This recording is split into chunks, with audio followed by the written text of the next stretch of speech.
ተናገረበትን ላሳያችሁ። መዝሙረ ዳዊት ምዕራፍ 117 ቁጥር 17 ላይ አልሞትም በሕይወት እኖራለሁ እያለ ቃል በቃል ይናገራል። አልሞትም የሚለው መቼም ማንኛውም ሰው አይደለም፣ ሁሉም ሙተዋል አይደለ? አንድ አልሞትም ያለ አካል አለ። ስለማን ነው የሚናገረው? ያው እንደማይሞት አልሞትም በሕይወት እኖራለሁ እንጂ የእግዚአብሔርም ስራ እናገራለሁ እያለ ቃል በቃል ይናገራል። ያውና ሜዳን ቁጥር 17 ላይ 17 ቁጥር 17 ላይ ያነ እዚህ ቦታ ላይ ከላይ ያለው ለኢየሱስ ክርስቶስ እንደሆነ ያምናሉ። ከላይ ትንሽ ከፍ አድርገው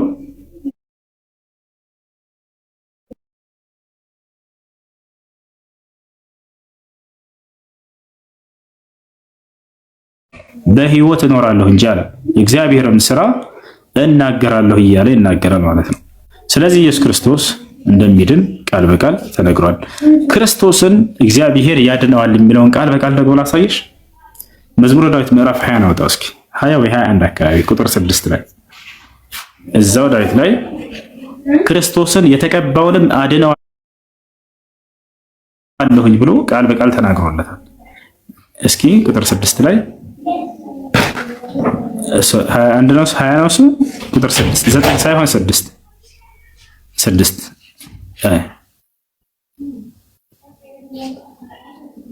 አይዋ እሱ አይደለም። እስኪ እንደገና እንትን በለው 20 ነው እሱ 21 ነው። አይዋ እስኪ 21 ሞክረው የተቀባውንም አድነዋለሁ እያለ ቃል በቃል ተነግሮለታል።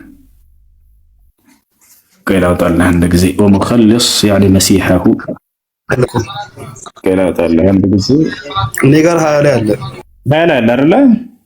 እስኪ አውጣ 20 ቁጥር 6 ላይ ወሙኸልስ እኔ በአረበኛ ነው ማነበው መሲሐሁ መዝሙር 26 እግዚአብሔር ይላል። ይታየሻል?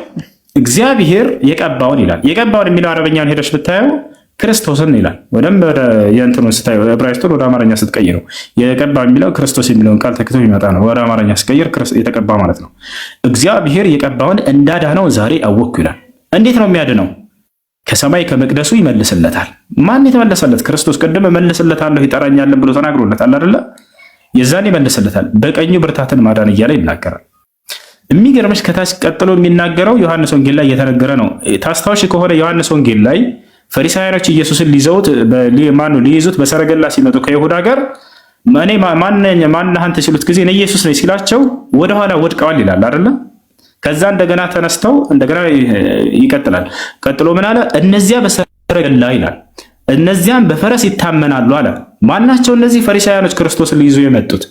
በሰረገላም በፈረስም ይተማመናሉ አለ እግዚአብሔር። ከዚያስ ይላል እኛ ግን በአምላካችን አለ ኢየሱስ ክርስቶስ እኛ ግን በአምላካችን በእግዚአብሔር ስም ከፍ ከፍ እንላለን ይላል። ያነሳዋል፣ ከፍ ያደርገዋል። ከዚያ በኋላ ቀጥሎ ምን አለ? እነርሱ ተሰነካክለው ወደቁ አለ። ፈሪሳውያኖች እንደወደቁ አሳይሻለሁ።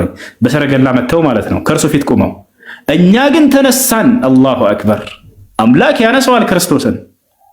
አላህ ቃል በቃል አነሳሁት ብሎ የተናገረውን ቃል በቃል ለምናሳያቸው ያው እነርሱ እንደዛ ሊይዙት የመጡት በሰረገላ የመጡት ወደኋላ ተሰነካክለው ተፈነጋግለው ይወድቃሉ። የሚገርማቸው ከዚያ በኋላ ክርስቶስን ግን አምላክ አነሳው።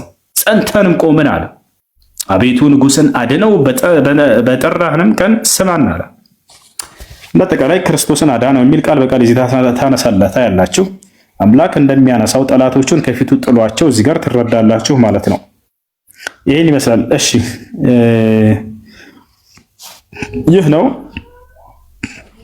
ሌላኛው ነገር ኢየሱስ ክርስቶስን ሊይዙት በመጡት ጊዜ ነው ፈሪሳውያኖች ኢየሱስ ክርስቶስ ቀድሞ ምን አላቸው ለሐዋርያቶቹ?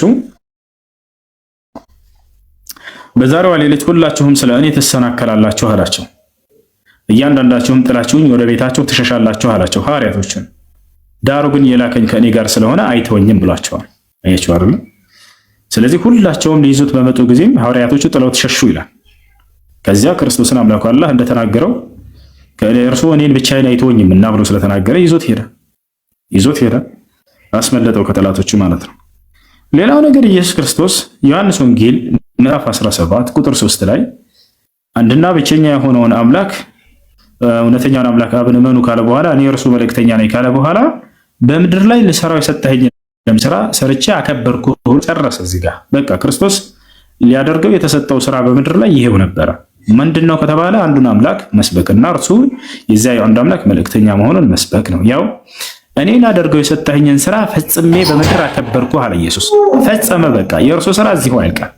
ምንድነው ከተባለ ስለ አንዱ አምላክ ማስተማር ነው። አይተሽ ከሆነ ወደ ላይ ቀጥ አድርግላት አንዴ 3ን አንብበው። ክርስቶስ በምድር ላይ የተሰጠው ሊፈጽመው ዘንድ በምድር ላይ የተላከበት ያውና እውነተኛ አምላክ ብቻ ይሆን ካንተን አለ አብን የላከውንም ኢየሱስ ክርስቶስን ያውቁ ዘንድ ይችልች ዘላለማዊ ሕይወት አለ ኢየሱስ ክርስቶስ። ስለዚህ ኢየሱስ የመጣው ቀጥሎ ምን አለ?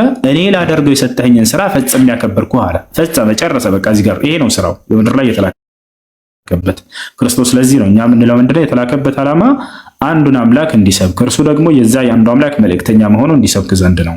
ለዚህ ዓላማ ነው የመጣው ነው የምንላቸው።